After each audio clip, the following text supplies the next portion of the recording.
Un alto funcionario del consulado de Jeddah, Michael Springman, dimite y denuncia que en esa oficina trabajan muchos hombres de la CIA camuflados y que la oficina expedía fácilmente muchos visados a personas muy sospechosas. Me dijo un buen contacto, un hombre de negocios de fuera del consulado americano, que si decía una sola palabra de lo que ocurría en el consulado, me despedirían inmediatamente. Esa oficina en Jeddah expidió muchos de los 15 visados utilizados por los secuestradores para entrar en los Estados Unidos.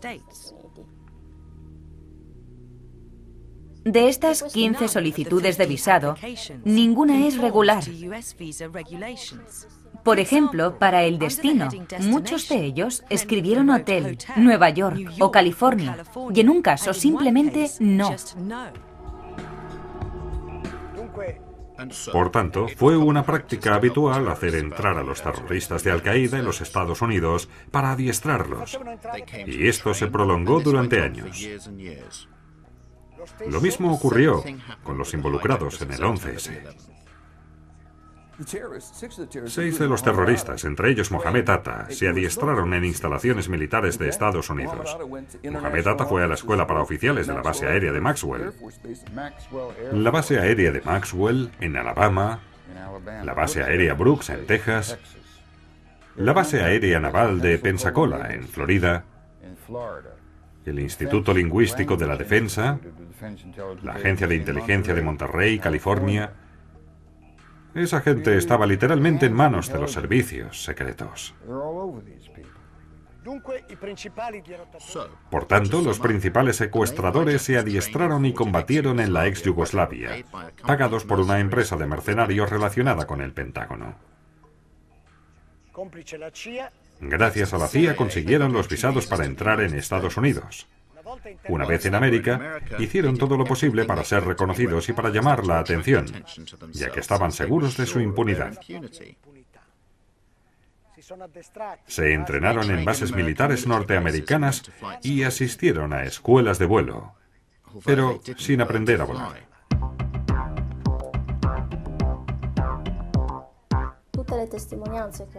Todos los testimonios sobre estas clases de vuelo indican que estos hombres eran totalmente incapaces de pilotar incluso pequeños aviones. Por ejemplo, Mohamed Atta contrató un avión en una escuela de vuelo, pero ni siquiera fue capaz de despegar.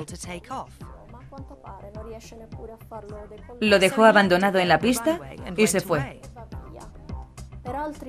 En cuanto a los otros 2 pilotos, su instructor, Rick Graza, dijo a los investigadores y a la prensa que él no podía entender cómo esos 2 podían haber pilotado un avión.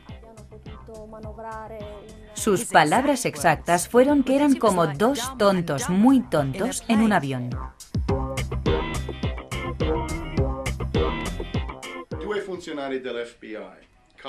Dos agentes del FBI, Colin Rowley en Minneapolis, en el estado de Minnesota, y otro que se encontraba en Phoenix, en Arizona, enviaron mensajes a la sede central del FBI diciendo, más o menos, tengan cuidado, hay muchos árabes que se han inscrito aquí en una escuela de vuelo.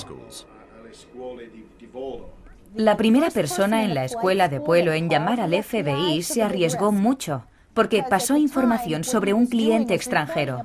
Y esas escuelas de vuelo dependen en gran parte de los pilotos extranjeros. Pero él señaló a un cliente. Esta persona es muy sospechosa. Una larga lista de indicios señalaba a Musawi como posible terrorista. Quería aprender a volar, pero no a despegar ni aterrizar. Nunca había visto a una persona tan extraña inscribirse en una escuela de vuelo.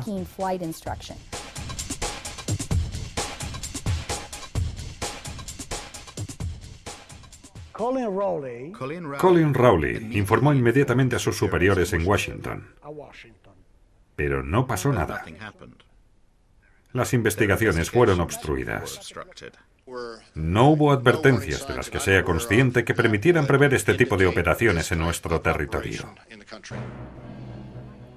Escribí un informe en mayo de 2002, de 12 o 13 páginas, para la Comisión Conjunta de Inteligencia. Básicamente, lo que decía era que no era verdad que los atentados del 11S no hubieran podido ser previstos.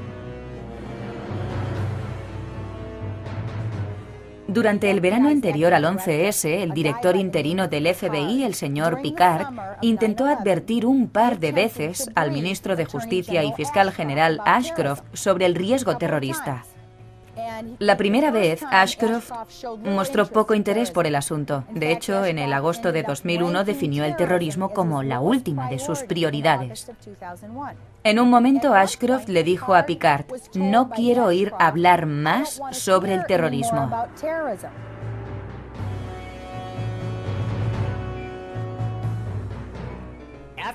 Después del 11S, cuando escuché que los aviones se habían estrellado en las Torres Gemelas y en el Pentágono, me dije: Jesús, han sido las mismas personas que, según Los Angeles Times, habían obtenido sus visados en el consulado de Estados Unidos, en Jeddah.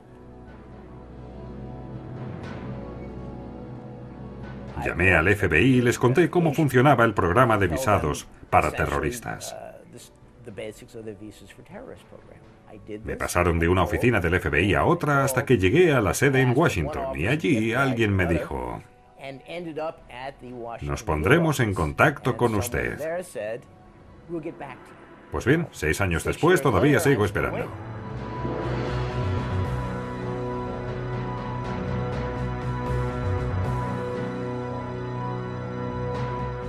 Habíamos recibido algunas cintas de audio obtenidas 3 meses antes del 11S a partir de una fuente nuestra, de un informador iraní que estaba al servicio del FBI desde hacía 10 años, desde el 1991 o 1992.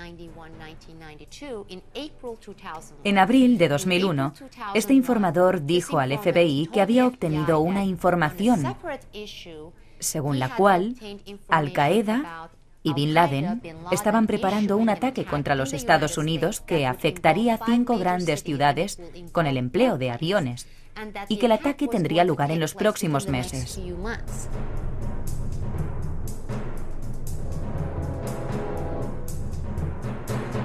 Tomaron nota de la información, la consideraron importante, llenaron los formularios, regresaron al cuartel general y luego transmitieron la información a sus superiores.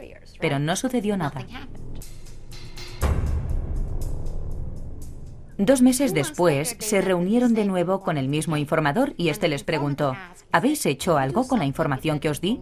Porque procedía de fuentes muy fiables. Y el agente le contestó: sí, la entregamos a nuestros superiores, pero no pasó nada. En el 1996, en las Filipinas, descubrieron en el ordenador de Ramzi Youssef los detalles del plan Bojinka. Este plan preveía el secuestro de aviones para estrellarlos contra el Pentágono, la Casa Blanca, el Capitolio, la sede de la CIA y las Torres Gemelas. Un año antes del 11S, en octubre de 2000, el Pentágono había llevado a cabo un ejercicio con los bomberos. Un ejercicio en el que se simulaba el choque de un avión contra el Pentágono y la intervención de los bomberos. En suma, no se trató de un hecho imprevisto e inesperado. No solo se lo esperaban, sino que ya estaban preparados para afrontarlo.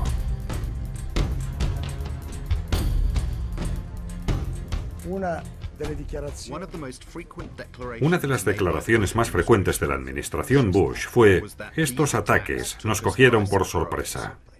Creo que nadie pudo prever el uso de un avión secuestrado como un misil. No creo que el gobierno pudiera prever que habrían lanzado aviones de pasajeros contra los edificios en un número tan grande.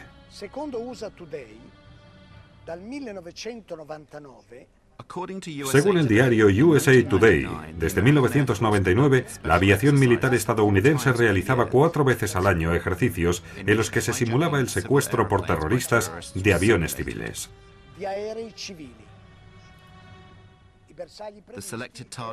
Los blancos previstos eran las Torres Gemelas y el Pentágono.